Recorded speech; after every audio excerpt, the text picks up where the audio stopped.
Kung naghahanap ka ng extra income ngayong 2026, pero ayaw mo yung isa pang mabigat na trabaho, pakinggan mo tong video na to. Bilang part ng Online Business Academy at marami na tulungan na kumita dito sa online, ang pinaka-best advice ko na ibibigay sa iyo ngayong 2026, yung opportunity na matutunan mo siya kahit gawin mo siyang part-time. Reason number one, yung extra income na hindi doble yung pagod, na hindi mo na kailangan mag-present sa ino-offer mong service kasi mayroon siyang sistema na susundan. At pwede mo siyang gagawin 2 to 3 hours per day at pwede ka na kaagad kumita.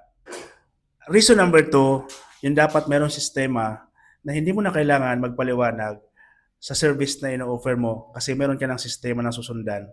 Then perfect to guys sa mga OFW, empleyado na kahit meron kang trabaho, kayang-kaya mo siyang gagawin.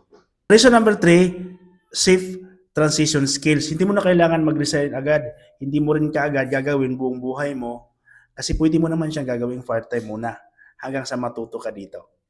Kaya kung ikaw, isa kang empleyado, isa kang OFW na marami kang bakanting oras at gusto mong simulan si OBE para pwede ka na rin kumita gamit yung cellphone mo at pwede mong gagawin nasa trabaho or nasa bahay, perfect ito sa'yo guys. I-comment mo lang dyan kung anong location mo, i-comment mo na rin kung ano yung trabaho mo para mag-guide at maturuan kita kung paano. See you! God bless!